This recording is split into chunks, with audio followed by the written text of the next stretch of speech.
Hello साथियों, welcome back again. जय हिंद। देखिए, इतिहास के पिछले वाले वीडियो में मैंने आप लोगों को बताया था कि इतिहास को लिखित सामग्री के उपलब्ध होने के आधार पर 3 कालखंडों में बांटा गया था।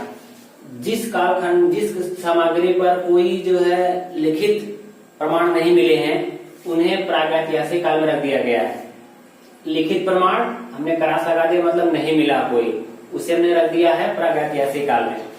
और जिस काल के लिखित प्रमाण मिले तो हैं, हमने लिख दिया सही, लेकिन उसे पढ़ा नहीं जा सका आज तक, उसे आद्य ऐतिहासिक काल कहते हैं। और ऐसे लिखित साक्ष्य जिनको हम पढ़ भी सकते हैं, यानी लिखा मिला हुआ है और उसको हम पढ़ भी सकते हैं, इसलिए हमने डबल सही कर दिया है, तो वो कहते हैं उसे ऐतिहासिक काल। तो प्रागैतिहासिक काल हमने एक वीडियो और इसके बाद दूसरा छोटा सा वीडियो बना था, 2 वीडियो हमने खत्म कर दिया है।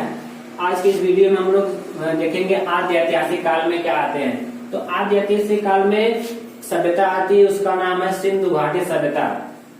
कांस्य युगीन सभ्यता भी इसी का नाम है, क्योंकि इस काल में कांस्य धातु का ज्यादा उपयोग हुआ है और इसे हड़प्पा सभ्यता भी कहते हैं। अब इसके नाम के पीछे क्यों, इसके नाम का कारण भी हम जान लेते हैं। सिंधु घाटी सभ्यता इसलिए कहते हैं क्योंकि इस सभ्यता के ज्यादातर स्थल सिंधु नदी किनारे बसे हुए थे। और कांस्य युगीन सभ्यता जो समझ ही गए होंगे आप लोग कि इस युग में कांस्य का यानी ब्रोंज का अधिक मात्रा में प्रयोग हुआ है।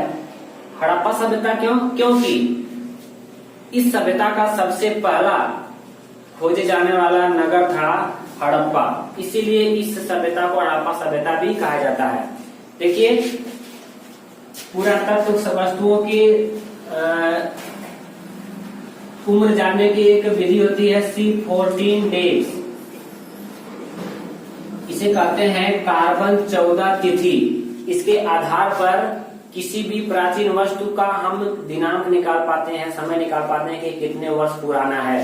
तो इन वस्तुओं इन सभ्यता के वस्तुओं को कार्बन 14 डेट्स के अनुसार निकाला गया। तो सबसे उपयुक्त तिथि मानी गई है 2350 ईसा पूर्व से 1750 ईसा पूर्व तक, यानी 600 साल तक जो है ये सभ्यता जो है विकसित रही, फूली फली। इसके बाद इसका पतन हो गया।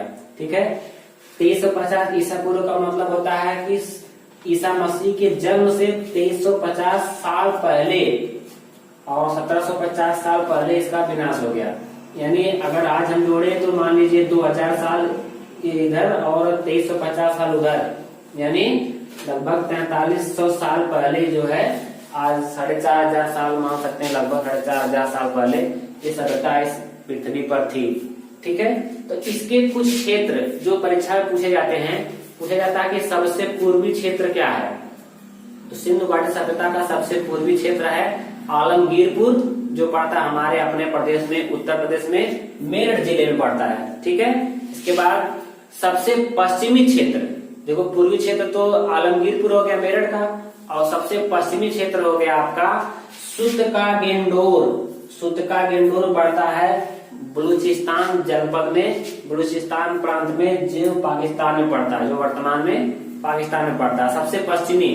ठीक है, इसके बाद सबसे उत्तरी क्षेत्र, सिंधु घाटी सभ्यता का सबसे उत्तरी स्थल क्या है, मांदा जो कि पड़ता है अखनूर जनपद जम्मू कश्मीर में।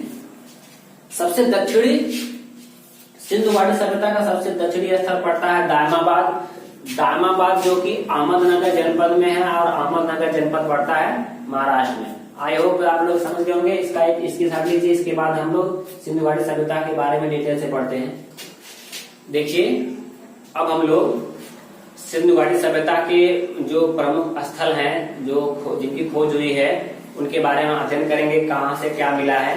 अब तो आप समझ गए होंगे कि जो सिंधु घाटी सभ्यता है वो किस कालखंड में आ रही है, वो आ रही है आद्य ऐतिहासिक काल में। ये बार बार पूछा गया प्रश्न है कि सिंधु घाटी सभ्यता को किस कालखंड में रखा गया, इतिहास के किस कालखंड में रखा जाता है, तो वो है आद्य ऐतिहासिक काल। तो आइए हम लोग समझते हैं। सबसे पहले खोजा गया जो शहर था वो था हड़प्पा। हड़प्पा की खोज किसने की थी, राय बहादुर दयाराम साहनी जी ने की थी। ठीक है, कब खोज हुई थी, सन 1921 ईस्वी में। आप लोग देख सकते हैं सन 1921 ईस्वी में खोज हुई थी। किस नदी के किनारे? रावी नदी के किनारे। यानी हड़प्पा जो शहर था वो रावी नदी किनारे बसा था। और इसका वर्तमान में लोकेशन क्या है? ये वर्तमान में मोंटगोमरी पाकिस्तान में पड़ता है। ये जनपद है मोंटगोमरी, उसके पाकिस्तान में जो है पड़ता है। ठीक है। अब इस स्थल से जो इम्पोर्टेंट चीज है, क्या क्या महत्वपूर्ण वस्तुएं मिली है, उसके बारे में पूछा जाता है प्रश्नों में। तो देखिए, कुम्हार का चाक। कुम्हार का चाक मतलब आज भी जो है चाक, कुम्हार लोग जिस चाक पर बहुत बड़ा सा पहिया होता है उसको घुमा करके उस पर बर्तन बनाते हैं। क्योंकि देखिए इस युग में मिट्टी के बर्तनों के बहुत से प्रमाण मिले हैं। जैसे पक्की मिट्टी के बर्तनों के कहते हैं, इनको कहते हैं टेराकोटा। टेराकोटा को जो है मिट्टी के बर्तनों को ही कहते हैं। तो भाई बनेगा कैसे? कुम्हार का चाक मिला है, समझ में आ गया कि मिट्टी का काम होता था। श्रमिक आवास, और एक आवास मिला है वहां पर। आवास मतलब बड़ा सा सामूहिक मकान मिला है जो संभवतः है श्रमिकों के लिए रहा होगा, क्योंकि उसमें किसी व्यक्तिगत निवास के कोई चिन्ह नहीं मिले। जैसे व्यक्तिगत निवास होता है उसमें कहीं रसोई घर भी बना रहेगा, उसमें सीढ़ी भी रहेगी, उसमें जो है शौचालय भी बना रहेगा, स्नान करने के लिए बना रहेगा, नाली बना रहेगी। तो ऐसी कुछ चीजें नहीं मिली है, तो इसीलिए ऐसा माना गया कि ये श्रमिक आवास यहाँ पर मजदूरों को आराम करने के लिए बनाया गया होगा। इसके बाद अन्नागार। अन्नागार मतलब एक अन्न रखने के लिए, मतलब ये जो भी अनाज हो, अनाजों को रखने के लिए एक विशाल भवन का निर्माण हुआ था। उसमें अन्न रखा जाता था, अनाज रखा जाता था, उसकी खोज हुई है।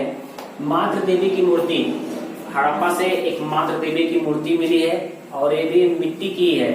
तो इससे पता चलता है कि इस युग में मातृ सत्तात्मक समाज था। यानी सिंधु घाटी सभ्यता में मातृ सत्तात्मक यानी माता की सत्ता सबसे ऊपर होती थी, क्योंकि यहाँ पे जो है मातृ देवी की लोग पूजा करते थे और उनकी बहुत सारी मूर्तियां मिली है, उसके बहुत सारे प्रमाण मिले हैं। लेकिन हाँ, पूरे सिंधु घाटी सभ्यता में कहीं भी किसी मंदिर के अवशेष नहीं मिले। इसका मतलब ये हुआ कि कहीं पर मंदिर के कोई मंदिर पर में पूजा करने की कोई बात नहीं है। ठीक है। आया था ओखली। ओखली भी मिली है खुदाई में। पूछा जाएगा प्रश्न कि ओखली कहाँ से प्राप्त हुई है? तो हड़प्पा से प्राप्त हुई है। ताबूत। ताबूत किसे कहते हैं? आप सभी लोग जानते हैं। ताबूत कहते हैं जिसमें जो मर जाते हैं उनको उसमें रख करके दफनाया जाता है जाकर के, उसे ताबूत कहते हैं। और कब्रिस्तान भी मिला है, कब्रिस्तान के भी साक्ष्य मिले हैं। तो प्रश्न पूछा जाता है कि कब्रिस्तान जो है निम्नलिखित में से किस शहर में सर्वप्रथम प्राप्त हुए? हड़प्पा देगा, मोहनजोदड़ो, चंबुदड़ो या कालीबंगा दे देगा। तो हड़प्पा पर आप लोग लगाएंगे। ठीक है। क्योंकि मोहनजोदड़ो में शवों को दफनाया नहीं जाता, शवों को जलाया जाता था, जबकि ये हड़प्पा में शवों को दफनाया जाता था। ठीक है। हाथी के अस्थिपंजर भी मिले हैं। बहुत इंपॉर्टेंट प्रश्न है। देखिए ये कई बार पूछा गया प्रश्न है। हाथी के अस्थिपंजर मतलब उनकी हड्डियों के निशान कहाँ पे मिले हैं? वो मिले हैं कहाँ पे? हड़प्पा में। और हाथी दांत पूछे तो हाथी दांत मिला है लोथल में, हम आगे पढ़ाएंगे इसको। और एक सींग वाला पशु मिला है। क्या मिला है? एक सींग वाला पशु, जो उनके लगभग सभी मोहरों पर अंकित था। जो मोहर चलती थी, मतलब जो हम आजकल सिक्के चलते हैं तब मोहर कहते हैं, बड़ी बड़ी होती थी और उन पर एक सींग वाले पशु का अंकन मिला बहुत अधिक मात्रा में। ठीक है। तो आई होप कि आज आप इस वीडियो में हमने जितनी जानकारी दी आपको समझ में आई होगी। मुझे यकीन है कि आप इसे लाइक अवश्य करेंगे और हमारे चैनल पर अगर आप नए हैं तो इसको सब्सक्राइब करना ना भूलें। वीडियो को शेयर कीजिए और सब्सक्राइब कीजिए। Okay, thank you. मिलते हैं नेक्स्ट वीडियो में और इस प्रकार से मुख्य मुख्य सारों की चर्चा करेंगे बारी बारी से। आई होप एक दो वीडियो या 3 वीडियो में ये फिनिश हो जाएगा। मिलते हैं नेक्स्ट कड़ी में।